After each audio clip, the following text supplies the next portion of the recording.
Vous allez écouter un épisode du Craft Project. Le Craft Project est un podcast bien sûr, mais c'est aussi une association de loi 1901 qui œuvre pour promouvoir, rassembler et soutenir les métiers d'art. Que vous soyez artisane, artisan, étudiante, étudiant, professionnel des métiers d'art ou passionné, rejoignez notre communauté d'amoureux de la matière et de la beauté en adhérant à notre association sur le site thecraftproject.fr. Bienvenue dans le Craft Project, une émission de podcast produite par Métiers Rares qui propose des conversations intimes avec des artisans d'art. Un artisan d'art est un homme ou une femme qui choisit de faire apparaître de nouveaux objets sur la planète et consacre à cette tâche son corps, son âme et son esprit avec technique et poésie. Du dernier des Mohicans au néo-artisan, le Craft Project cherche à comprendre comment se construit et se vit une vie d'artisan, pour parler à nos cœurs de faiseurs, de chercheurs de sens et de rêveurs.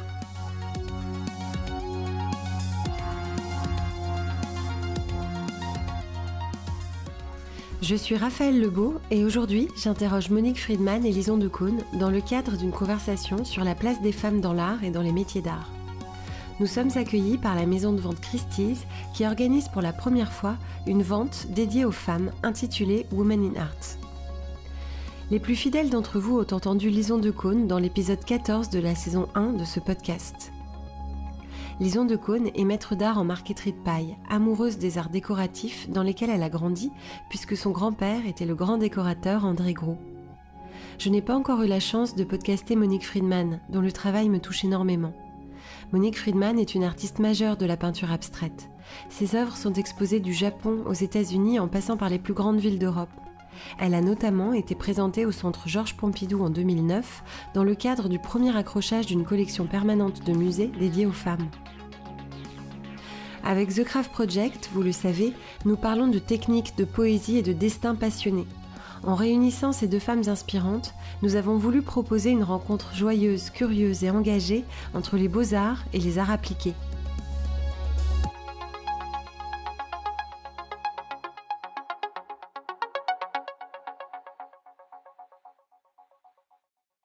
Monique Friedman, comment la création est entrée dans votre vie ? Elle est rentrée de façon très mystérieuse, comme toujours la création. Je crois que vers l'âge de 15-16 ans, j'étais déterminée à vouloir être peintre. Pourquoi ? C'est un mystère. C'était évident, donc je me suis acharnée à l'être. Mais alors, justement, comment ça a été accueilli dans votre famille, par vos parents ? Est-ce que vous étiez dans un monde et dans un univers dans lequel ça pouvait être accueilli, un destin comme celui-là, une intuition comme celle-là ? Non, pas du tout. J'étais pas du tout dans un univers d'art. J'étais dans un univers de personnes très sensibles, qui écoutaient beaucoup la musique. Ils l'ont accepté.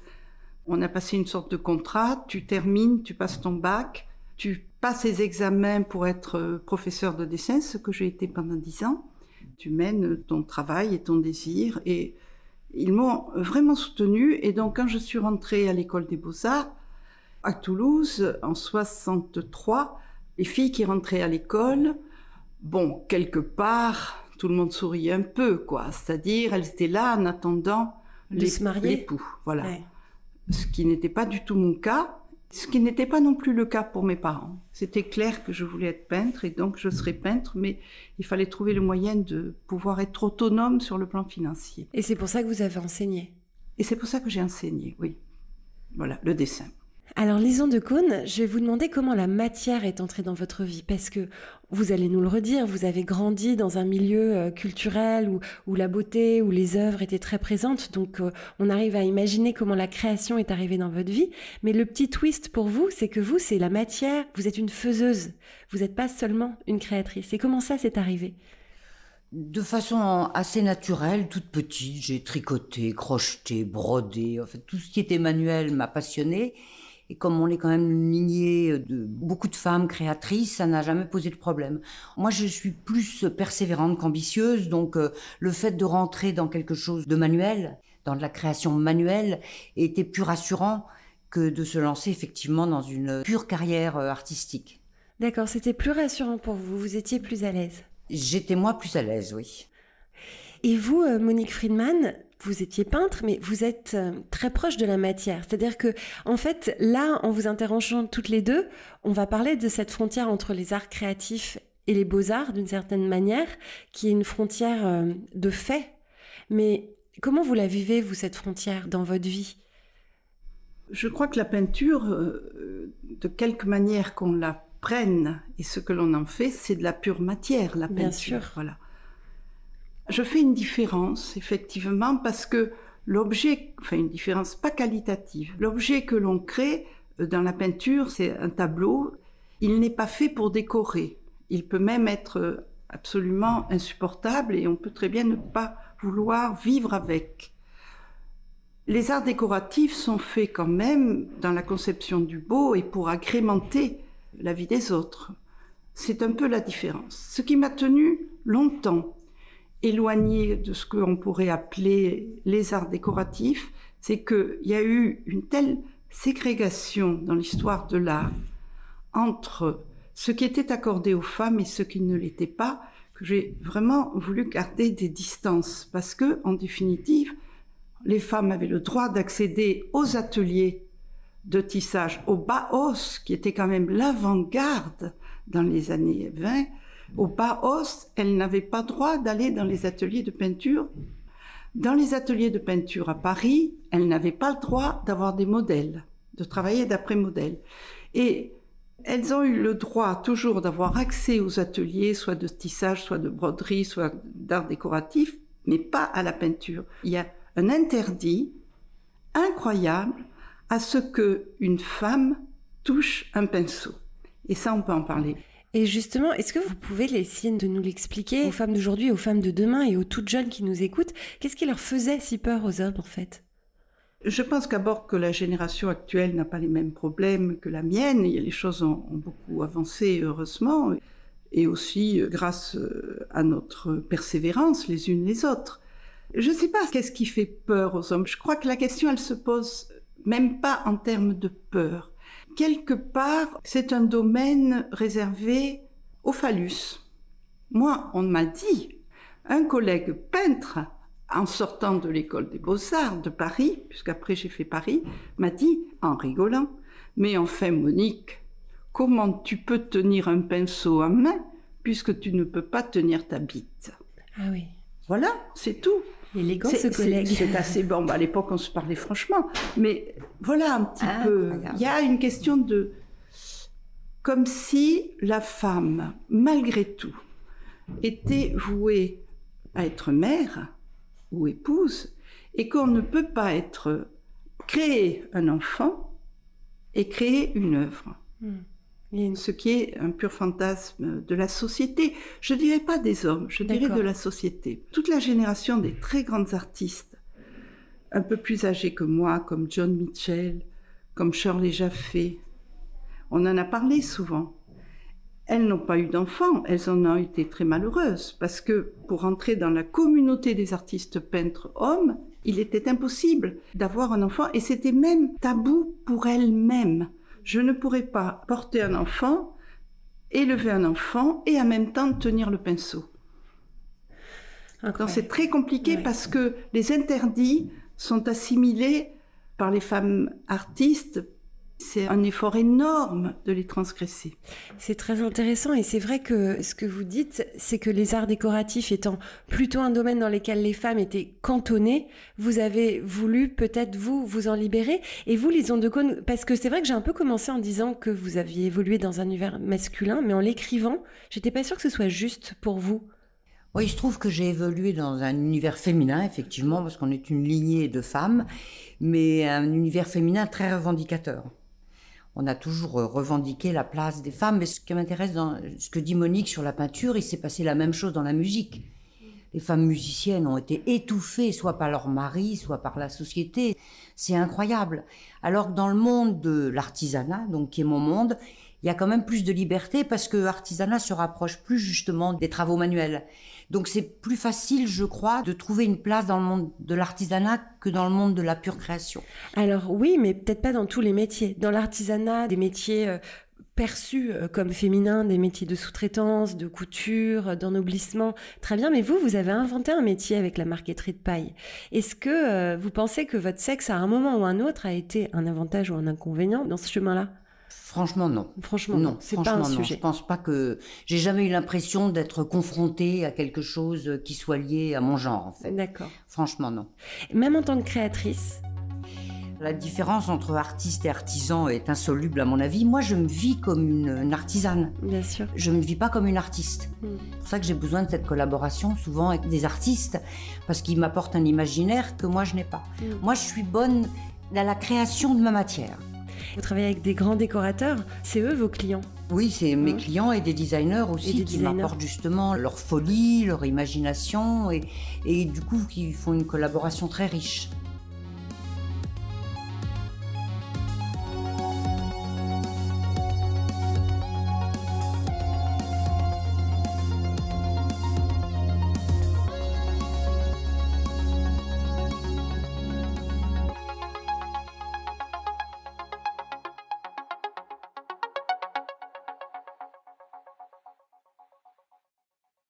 On a visité l'exposition La Vente, donc Woman in Art, ici chez Christie's, et vous avez toutes les deux rebondi sur l'œuvre de Sonia Delaunay. On peut parler de Sonia Delaunay, on peut parler aussi de Sophie Tauber-Arp. Pour moi, Sonia Delaunay est plus intéressante que son époux Delaunay, Robert, qui est un théoricien un peu raide, dogmatique, et qui fait une œuvre comme ça, d'un certain prestige.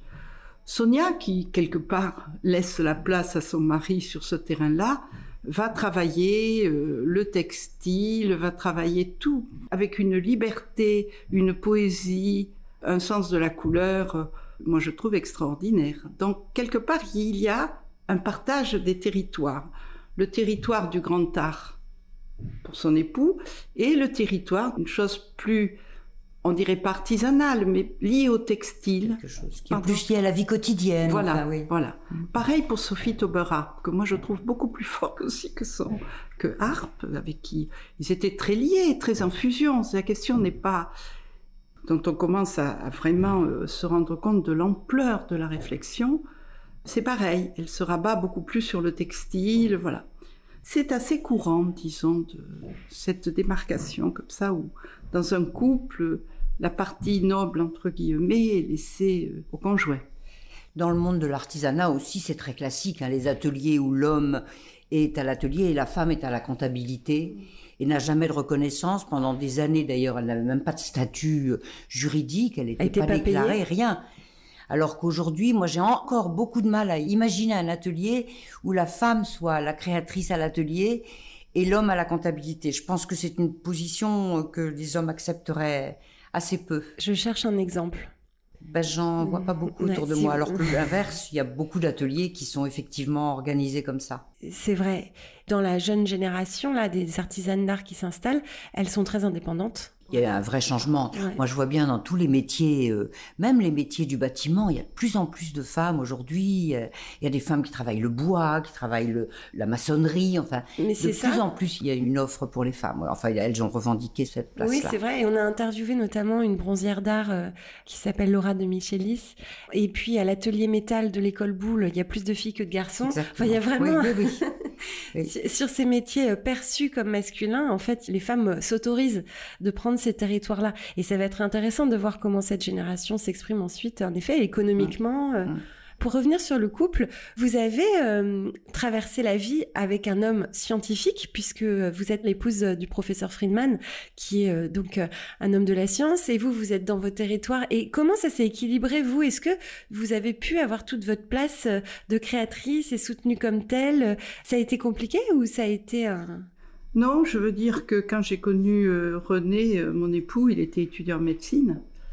Donc, il était très clair que moi, voilà, ce que je voulais, c'est ça. 2 territoires différents, un très grand respect l'un de l'autre. Et j'ai construit comme ça, avec une très grande discipline personnelle, le rapport à mon travail et le rapport à mon autonomie. Et René Friedman est devenu ce qu'il est devenu dans le cours des années. Bien sûr. Donc, c'est une chose qu'on a vécue ensemble. Ce que je voulais dire aussi par rapport au couple d'artistes dont on a parlé tout à l'heure, les compagnons de ces femmes n'étaient pas des tyrans. Ils s'entendaient très bien l'un l'autre, ils se nourrissaient, ils s'enrichissaient, ils étaient fusionnels. Mais voilà, c'était comme ça, c'était le tabou de l'époque. Non, non, en ce qui concerne ma vie de couple et de mère, puisque René est le père de mes 2 enfants, les choses se sont construites avec beaucoup de clarté sur 2 territoires bien différents. Je vais vous dire aussi une chose, vu l'âge que j'ai maintenant, un âge respectable, j'accepte qu'on le dise. Mais jusqu'à 1 an ou 2, j'interdisais que soit abordée Qu'il soit mentionné. la question de mon couple et de mon époux. Je ne suis pas la femme d'eux, mais par contre, mon mari est l'époux d'eux.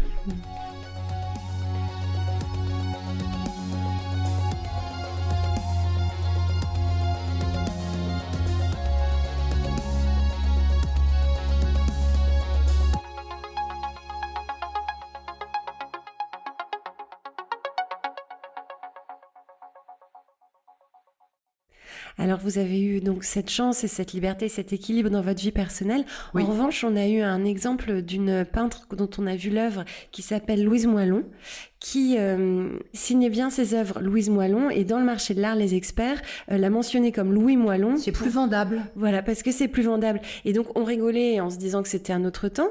Et vous, Monique, vous nous avez dit « Ah non, non, mais ça m'est arrivé, racontez-nous ça ». Alors, il y a 2 choses qui me sont arrivées dans les années 80. Un galeriste parisien dont on peut reconnaître très facilement de qui il s'agit m'avait dit en public un soir de vernissage « Écoutez Monique, j'apprécie beaucoup votre travail, mais jamais une femme n'exposera dans ma galerie. Non. Je vous promets. » Et je lui avais dit « Tu serais à New York, ta galerie serait déjà taguée. » En 80 Ouais, cette même personne, même un peu plus tard, rend des visites chaque week-end à John Mitchell, avec qui j'étais amie, et elle me disait, il s'obstine à ce que je lui donne une œuvre, parce que maintenant je ne suis plus une femme, je suis des dollars, mais il n'en aura jamais. Il me reconnaîtra. Bravo. Et il n'en a jamais eu. Voilà, ça c'est le premier. Sororité. Quand même. Oui. Deuxième épisode, où un marchand m'a dit, écoutez, je veux bien vous représenter, vous enlevez votre prénom. Et vous avez évidemment refusé. Oui, oui, bah, évidemment, quand même, quand vous êtes peintre ou artiste, c'est de vous dont vous parlez et de votre singularité. Donc si c'est pour incroyable. se On mutiler, reste c'est toujours pas la peine. stupéfait à quel point il y a encore une opposition des hommes à l'entrée des femmes dans leur monde. C'est incroyable. C'est-à-dire que pour nous, c'est très handicapant parce que c'est quand même le marché de l'art qui fait que vous puissiez être représenté dans les institutions et dans les musées. Si ce marché de l'art, pour des raisons diverses, ne vous soutient pas ou ne vous soutient pas assez, c'est une entrave très grande au développement de votre carrière. Bien sûr. Et Lison, vous aviez envie justement de rebondir sur cette histoire de curation, oui, parce que moi, il y a un truc qui me choque beaucoup. Moi, je lutte pour la féminisation des noms de métiers parce que je trouve ça très important symboliquement que les femmes aient un nom au féminin. Et je suis frappée dans le monde muséal comme les femmes conservateurs continuent à s'appeler conservateurs, mais elles-mêmes, hein. Les journalistes, tout ça, on présente Madame Juliette, conservateur au musée de... Et ça me choque, une conservatrice, c'est très bien, c'est très beau, et surtout, ça féminise les professions. Il n'y a pas de problème pour dire une secrétaire, ça pose de problème à personne, mais une secrétaire d'État, c'est déjà plus compliqué. Et je trouve que ce symbole de la féminisation des noms de métiers est très, très important. Je suis complètement avec vous et moi je milite sur mon petit territoire des réseaux sociaux pour ça, pour encourager notamment les jeunes artisanes déjà juste à dire le mot artisane. Mais donc, dans ma petite réflexion sur le sujet, et surtout en pensant à vous, comment on fait avec les maîtres d'art? Est-ce que vous voulez pas qu'on lance aujourd'hui à ce micro maîtresse d'art? Je sais pas, parce que comme c'est neutre, c'est comme peintre. C'est comme peintre. Voilà. De temps en temps, j'ai vu maîtresse d'art une fois, mais maître, c'est neutre, donc ça va bien pour les deux. Ça vous va? Oui. Cela dit, s'il est décidé de dire maîtresse d'art, je protesterai pas. Mais j'ai eu du mal moi-même à dire artisane, parce que J'étais pas habituée, quoi. Pendant les 30 premières années de ma vie, j'ai dit, je suis artisan. Mais bien sûr. Et ma mère, derrière, était non, artisane. C'est vrai. Oui. Elle avait commencé ce travail-là. Oui, oui. Et c'est une question d'habitude, en fait. Bien C'est une sûr. question de génération. Dans une génération, tous Ce les sera noms une des évidence. métiers seront féminisés. Ça, c'est tellement évident. Et vous dites marketeuse de paille? Marketeur avec un E. D'accord. Ou marketeuse. Sur mon diplôme de maître d'art, il y a marqué marketeur. Moi, j'ai rajouté un E. Je n'ai pas mis un E.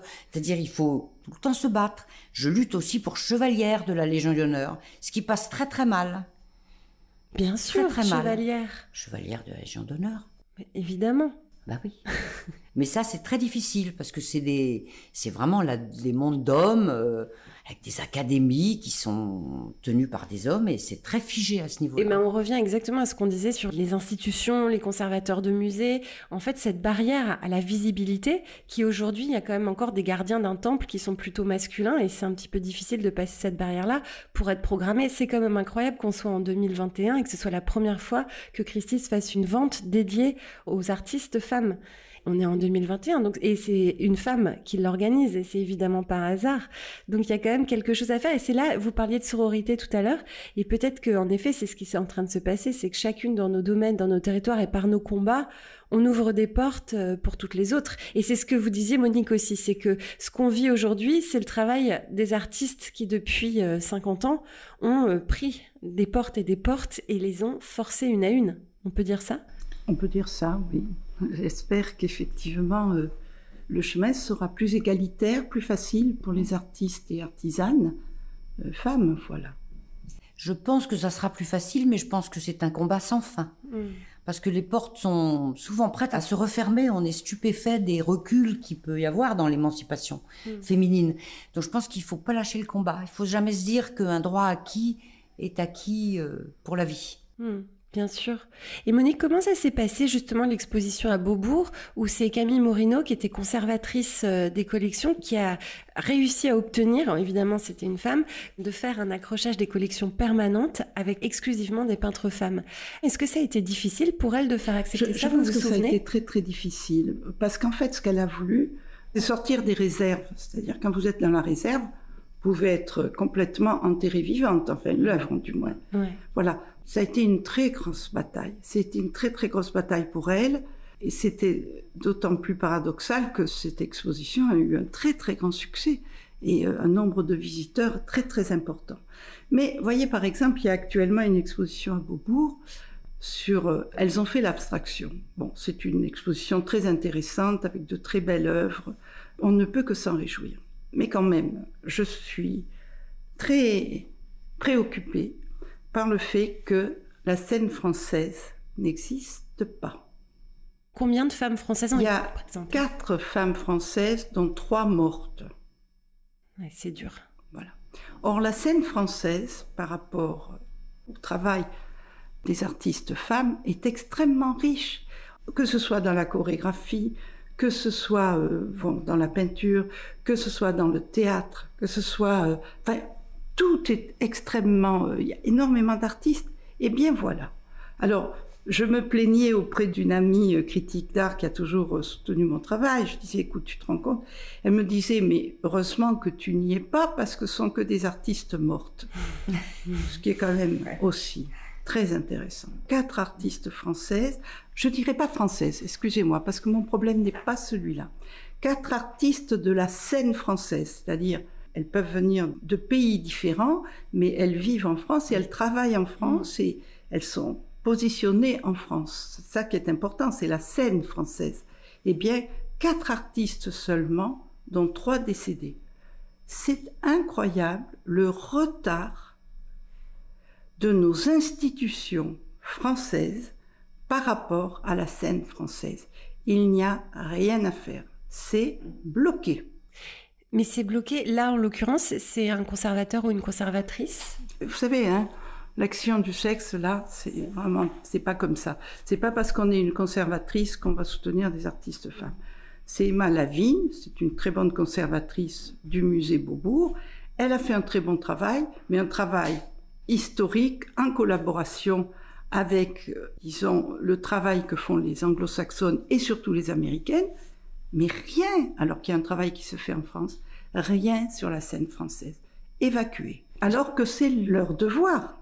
Ils se doivent mission de publique, soutenir c'est leur et mission. représenter. Ouais. Non.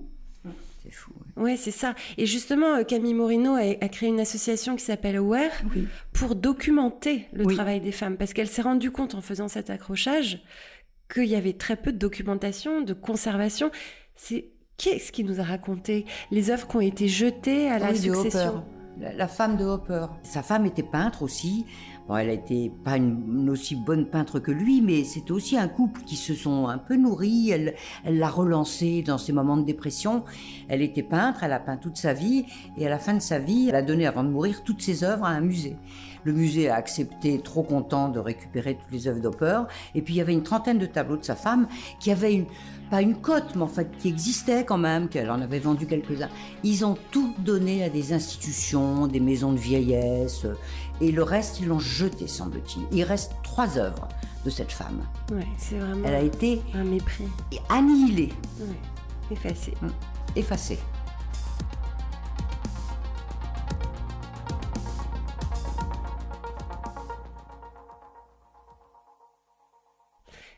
Et vous, Monique, j'imagine que du coup, vous devez prendre en charge la documentation de votre travail. Est-ce que vous avez ce travail à faire, vous, pour que justement votre œuvre soit documentée, alors que c'est peut-être pas fait de l'extérieur, je ne sais pas. Oui, je le fais. Non, mais ça, c'est intéressant. Je prends la parole quand je peux, bien sûr. J'ai toujours de très beaux textes sur mon travail. Des textes très, très intéressants. Voilà. Et puis, il y a pas mal de documents, d'écrits. Et puis, pendant l'année de confinement, en dehors des œuvres que j'ai faites qui s'appellent Chroniques des jours fêlés, qui ont donné lieu à un livre aux éditions du Regard, pendant le confinement, j'en ai profité pour faire tout un travail de rangement, d'archivage. Enfin, voilà. Ouais, c'est ça. Travailler à la postérité. C'est quoi, Lison de Cône, la postérité d'une artisane d'art? Qu'est-ce que vous laissez, vous? Des objets, effectivement, une technique. Je vois souvent sur les devantures Robert et fils, en fait. Et ma mère me disait encore une fois, ça serait bien qu'il y ait 2 cônes et filles, parce que j'ai que des filles. Donc Qui voilà, travaillent avec la vous transmission, oui, de son métier. Ma fille travaille avec moi, une de mes 2 filles travaille avec moi. Ce qu'on laisse, c'est une technique et puis un savoir-faire qu'on a transmis, puisque pour moi c'est très important de transmettre ce savoir-faire. Donc là, je crois que j'ai bien donné dans la transmission de mon savoir-faire. C'est surtout ça, oui, c'est d'éviter qu'une technique artisanale ne disparaisse. Moi, quand j'ai commencé la marqueterie de paille, c'était sur le point de disparaître. Et donc, c'est de redonner vie à un savoir-faire. Je confirme, en travaillant tous les jours dans ce secteur, que vous avez formé toute la nouvelle génération de marketeurs de paille et qu'aujourd'hui, il y en a plein.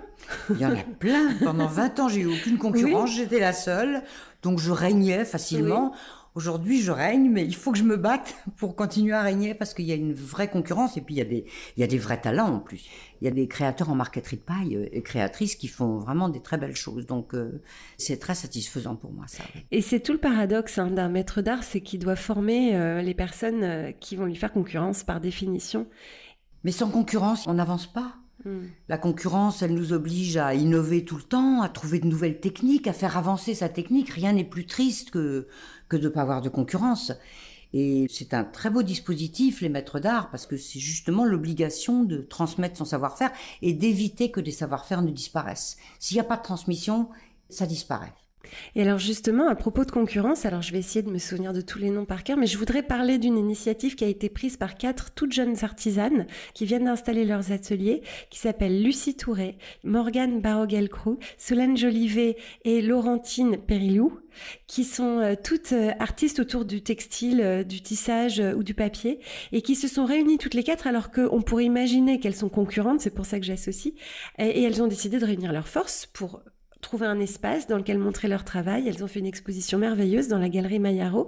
C'est encore la sororité dont on parlait tout à l'heure, en se disant ensemble on est plus fortes et on va mieux exprimer à la fois qui on est de façon singulière, mais qui on est aussi ensemble en tant que jeunes artisanes, parce qu'il y a une scène française aujourd'hui aussi dans les métiers d'art. Il y a une scène française des artisans aujourd'hui qui ont besoin de s'exprimer et que personne n'expose. Peu de gens exposent en tout cas. Je pense que les femmes ont moins d'ego que les hommes. et que c'est plus facile pour elles et plus évident de se mettre ensemble et de collaborer et avec leur technique de faire des choses communes. Je crois qu'un homme est plus enfermé dans c'est moi, c'est mon métier, je le partage pas. Je crois que la sororité à ce niveau-là existe vraiment. Je sais pas ce que vous en pensez, Monique. Je vous écoute. Pour la peinture, on est très singulier et singulière. Oui, je pense justement c'est la différence entre la création artiste et artisan. Je crois que les artisanes sont vraiment prêtes à communiquer entre elles. Complètement. Oui. Alors après, ça me fait aussi associer avec donc la chef d'orchestre Claire Guibault. Ah bah oui, donc voilà, une des premières. Oui, qui étant elle-même chef d'orchestre, a créé son orchestre pour pouvoir être programmée et pour pouvoir diriger en réalité. Et elle a ensuite créé un prix pour pouvoir récompenser les jeunes femmes d'orchestre. À la fois, elle a une singularité en tant qu'elle artiste chef d'orchestre et à la fois, il y a quand même ce collectif-là. Il pourrait y avoir des femmes artistes qui se réunissent pour pouvoir être certaines d'être programmées. Ça a été le cas dans les années en 77.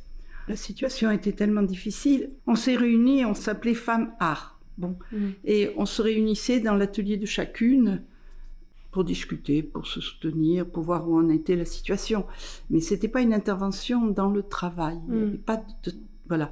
Et à ce propos, en septembre, je vais faire une exposition dans une galerie où je vais ressortir des œuvres sur papier des années 76, 77 jusqu'aux années 80. Elles étaient enfouies dans mon atelier. Et ce qui m'a beaucoup touchée, c'est que c'est la génération de 30-40 ans qui était là pour m'aider à ranger. Elles ont réagi avec tellement de force. Il y a vraiment une interaction dans les générations, intergénérationnelle. C'est elles qui m'ont dit, il faut absolument que vous montriez ces œuvres. Elles nous parlent très fortement, alors que pour moi, c'était terminé. Et je me suis rappelé qu'en 78, j'avais ouvert mon atelier rue du Faubourg Saint-Antoine, que je venais d'acquérir, en faisant un colloque sur le thème « Les femmes ont-elles accès au symbolique ?» 78. Déjà. C'est provocateur. Oui. Voilà. Où étaient réunis un certain nombre de personnalités du monde de l'art. Et voilà de quoi on parlait. Incroyable. Donc on va reprendre tout ça un petit peu. Mais ce collectif Femmes Art, bon, a duré 1 an comme ça, où on s'est vus, discuté, soutenu. Puis après, bon... C'est vrai qu'on est très individualiste, les artistes, voilà, qu'elles soient femmes ou hommes, hein, c'est encore autre chose, quoi.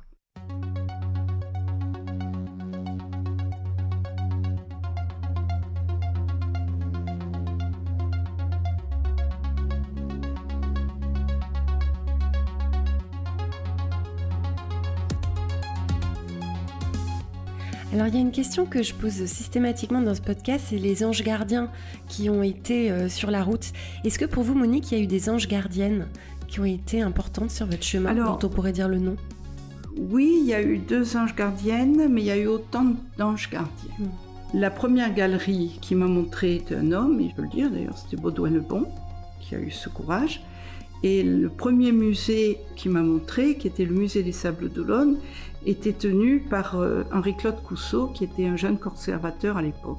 Voilà, c'est les 2 vraiment premiers qui m'ont mis le pied à l'étrier. Et en tant qu'ange gardienne, il y a eu Catherine Franblin, qui était critique d'art, qui est toujours à Art Presse, et Françoise Eliette, qui était un personnage très fort, qui n'est plus là malheureusement. C'est vraiment les 4 premiers qui ont soutenu très fortement. 2 femmes, 2 hommes. Et vous, Lison, il y a eu des femmes sur votre route? Je pense qu'on va parler de votre maman, là. Oui, il y a évidemment eu ma mère, mais... Votre maman, Benoît de Gros, oui. Pardon, parce que tout le monde ne le sait pas. Mais de façon tardive, parce qu'elle-même est devenue une militante féministe tardivement. Et plus j'avance en âge, plus je revendique ce qu'elle a revendiqué, enfin, plus je me sens proche. Et puis, il y a mon grand-père, quand même, André Groux, parce que... il me surveille. À l'atelier, il y a sa photo juste au-dessus de votre établi. Oui, il me surveille. C'est grâce à lui que je suis dans ce métier. Donc oui, c'est mon ange tutélaire, mon grand-père. Oui. Est-ce que vous avez envie de rebondir sur un sujet qu'on n'a pas abordé autour de la féminité, autour des femmes dans l'art, autour de l'exposition? La broderie de Louise Bourgeois, quand elle signe sa signature en broderie, qui est une façon de revendiquer le travail manuel, quoi, que je trouve très, très intéressante. Et justement, est-ce qu'il n'y a pas un retour à ça en ce moment? Est-ce que la main ne retrouve pas sa noblesse aussi pour les artistes? Vous, Monique, vous travaillez vos couleurs, vos pigments, vous avez un rapport à la matière qui est évidemment extrêmement charnel et c'est là où vous retrouvez, je pense, dans le discours, dans la pratique, dans le geste, dans le corps, ce que peut expérimenter un artisan, une artisane. Est-ce que vous n'avez pas l'impression que ça revient de manière un peu plus globale, au-delà de vous, dont c'est le parcours et dont c'est la voix depuis toujours? Mais qu'est-ce que vous en pensez? Je sais pas. Je sais pas. Le fait de dire que, effectivement, et c'est mon sentiment, qu'il y a une intelligence de la main, qui est quelque chose de totalement différent que l'intelligence. C'est un autre espace. La main est intelligente. Elle a une complicité incroyable avec le matériau avec lequel elle travaille. Tout ça reste à étudier. Enfin, je veux dire, c'est, voilà. Donc, je crois que, autant chez les peintres, femmes et hommes, peut-être qu'il y a, après des périodes conceptuelles, dogmatiques, idéologiques, il y a certainement un interdit qui est levé, et il y a un plaisir et une revendication peut-être à laisser place à cette forme de connaissance extrêmement particulière qui est celle d'abord de sa propre sensibilité, bien entendu, et de cette intelligence de la main. Voilà. Et moi, je dois dire qu'un de mes grands plaisirs, c'est d'avoir travaillé avec des grands artisans. Que ce soit les Gobelins ou que ce soit Sèvres, vous pouvez rester 2 heures à dire, oui, ce jaune, comme il y a 50 jaunes, oui, celui-là, il est un peu trop vert. Ah non, celui-là, il va légèrement vers l'orange. Non, ah non, mais celui-là, il a une pointe de bleu. Mais non. Et on se comprend au quart de tour.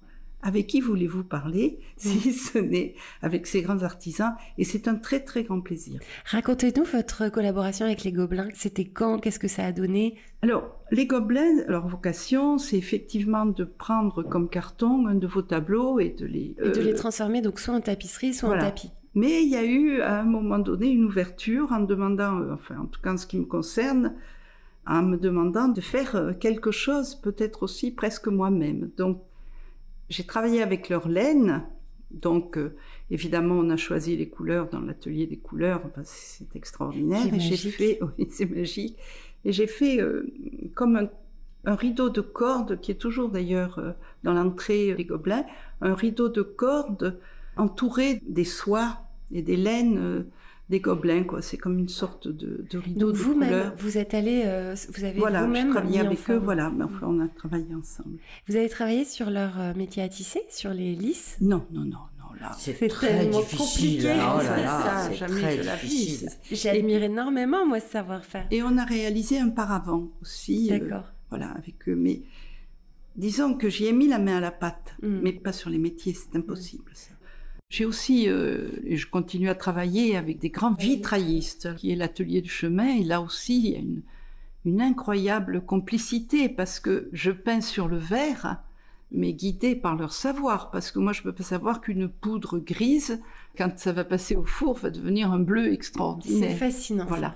Ça, c'est fascinant. Et on a réalisé une très, très grande paroi de verre peint pour la station de métro de Toulouse, Hauselong, Toulouse vécu. Voilà. Vous êtes originaire. Et donc, je travaille régulièrement avec eux et c'est pareil, quoi. C'est le plaisir de se comprendre, d'être dans la même recherche, d'être guidé aussi. C'est merveilleux, quoi. Ouais, mais c'est vrai que ce dialogue dont vous parlez, c'est intéressant parce que nous, au Craft Project, on l'entend beaucoup du côté des artisans et c'est intéressant d'avoir en face de nous une artiste qui raconte comment elle vit ce moment-là. Et du coup, les anges, je vous mets la balle ping-pong dans votre camp. Vous nous l'avez dit tout à l'heure que c'était votre plaisir, ce dialogue avec des créateurs pour pouvoir exprimer et qui vous donne un terrain d'expression pour votre matière. Racontez-nous ça. Je pense à Vincent Darré, je pense à Pierre-Marie, qui sont vraiment des artistes avec une imagination très surréaliste comme ça et qui... Moi, il faut que je leur explique ce que je vais pouvoir faire de leur imagination. Il faut qu'ils me fassent confiance. Moi, je leur fais confiance sur le dessin, les croquis qu'ils m'amènent. Il faut qu'ils me fassent confiance parce qu'il y a un moment où ils peuvent pas imaginer ce que je vais leur proposer. Donc, il y a un vrai rapport de confiance. Moi, je sais faire ce que je sais faire. Eux savent très bien faire ce qu'ils savent faire. Mais je pensais à quelque chose pendant qu'on discutait par rapport aux artisans d'art. Il y a encore quand même une sorte de barrière invisible. Bon, il y a de plus en plus de femmes, effectivement, qui se mettent à travailler le verre, le bois, qui sont des métiers très physiques. Il y a beaucoup d'artisanes qui travaillent le tissu aujourd'hui, les cordages de façon magnifique, hein, les tissages. Il n'y a pas beaucoup d'hommes. Le métier de la laine et du tissu dans l'artisanat est encore inconsciemment réservé aux femmes. C'est vrai. C'est vrai, je connais un homme, Mathieu In Tweed We Trust, qui a réappris à tisser le tweed, mais alors il a dû réinventer son savoir-faire autodidacte, voilà, mais j'en connais qu'un. Il n'y en a pas beaucoup, ouais, hein, alors qu'il y a des très belles artisanes créatrices aujourd'hui dans les métiers. C'est prolifique le textile. Oui, c'est prolifique. Vrai. Et je suis frappée, j'y pense maintenant, vous voyez, en me disant c'est des femmes, parce que c'est un domaine inconsciemment réservé aux femmes. Bien sûr. Là, c'est les hommes qui doivent prendre ce domaine, mais on est encore inconsciemment cantonnés. Oui, c'est vrai. Et alors, il y a de plus en plus de femmes artisanes d'art. Il y a énormément de femmes qui se reconvertissent dans les métiers d'art, mais il y a aussi une précarisation, une paupérisation des métiers et de la façon dont les artisans vivent économiquement. Et malheureusement, ça va ensemble, en réalité. C'est inquiétant parce que c'est difficile de vivre dans les métiers d'art. De toute façon, on choisit le métier d'artiste ou d'artisan pas pour faire de l'argent. Hein. Non. Je veux dire, c'est évident.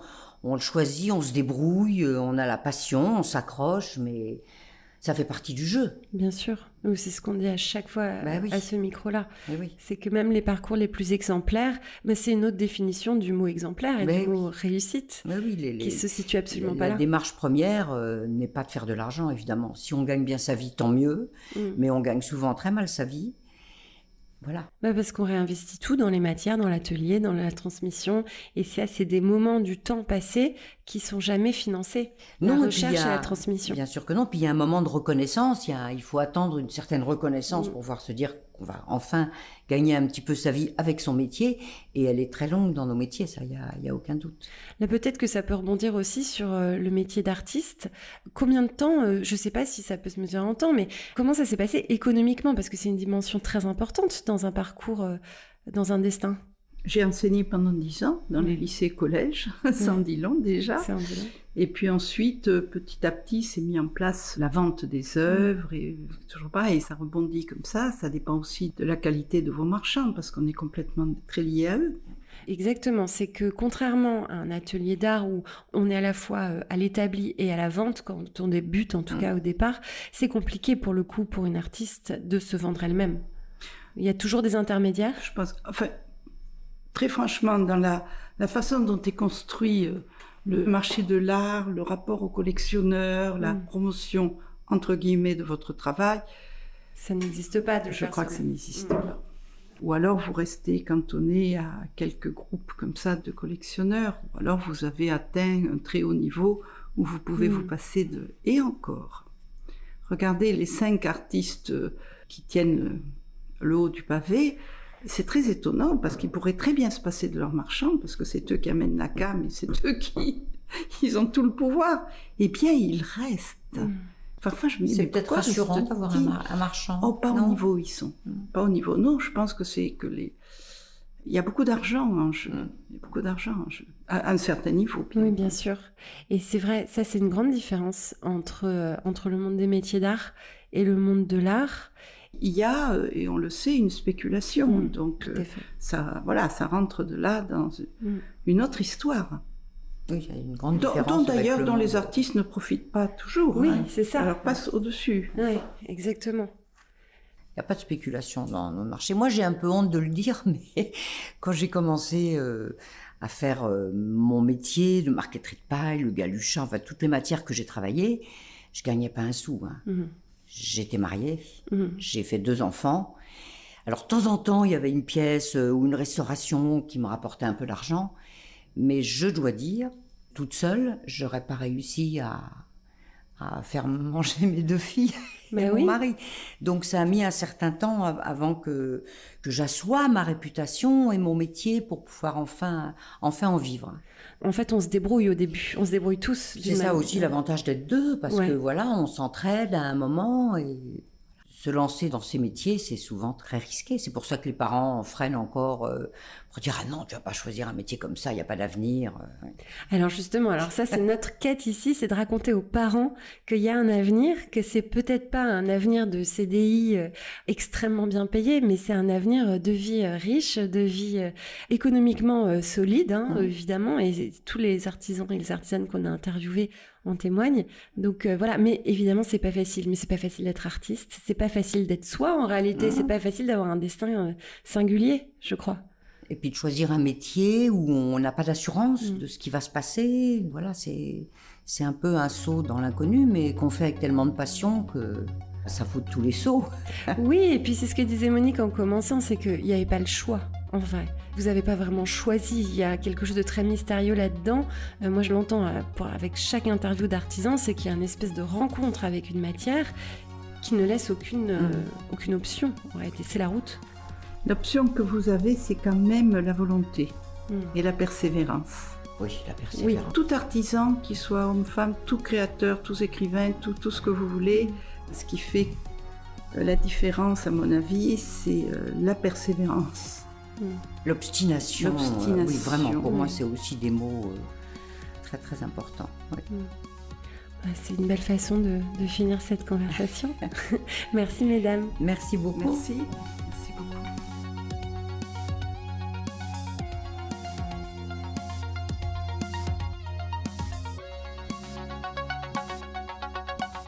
Cet épisode du Craft Project a été produit par Métiers Rares. Métiers Rares est un studio de craft thinking qui met l'intelligence des métiers d'art au service des maisons d'excellence. Il a été copiloté par Pierre Salagnac et réalisé par Philippe Calvérac. La musique a été composée par Velvet Stairs.